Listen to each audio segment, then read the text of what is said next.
Autre point de l'actualité ce soir, les ministres africains en charge de l'environnement affûtent leur plaidoirie à Madrid.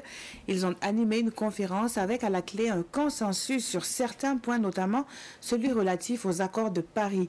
D'autres restent encore à être examinés et les chefs de département ministériels veulent à tout prix que l'Afrique sorte gagnante de ces différents pactes sur le climat. Le reportage de nos envoyés spéciaux à la COP25, Pawandrogo Jean Zongo et Mounir Akere. Le groupe des pays africains à la COP25 se concerte. Ils doivent parler d'une même voix pour mener des négociations fructueuses au profit des populations africaines. 52 pays sont ici représentés par leur ministre en charge de l'environnement. Accompagnés des experts, ils peaufinent des stratégies pour mener à leur tour les négociations au niveau élevé. Les négociations se mènent par groupe. Et aujourd'hui, nous avons eu la réunion du groupe africain.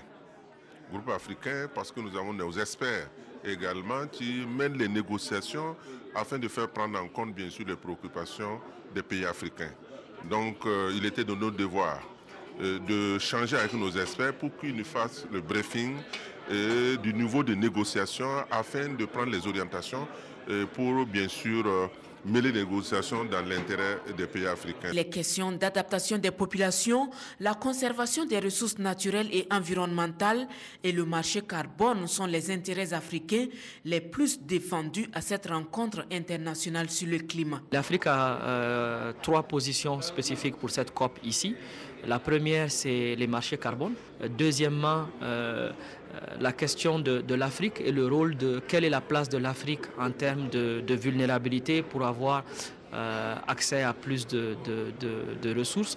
L'accord de Paris reconnaît déjà le rôle spécifique aux États insulaires, au groupe des États insulaires et au groupe des pays les moins avancés. Alors, il est vrai que la majorité des pays les moins avancés se trouvent en Afrique, mais on voudrait que la circonstance spécifique de l'Afrique, la vulnérabilité socio-économique de l'Afrique soit reconnue. La reconnaissance de l'état de vulnérabilité de l'Afrique permettra à nos pays les moins avancés d'avoir un accès simplifié et prioritaire aux ressources internationales destinées à lutter contre les effets des changements climatiques.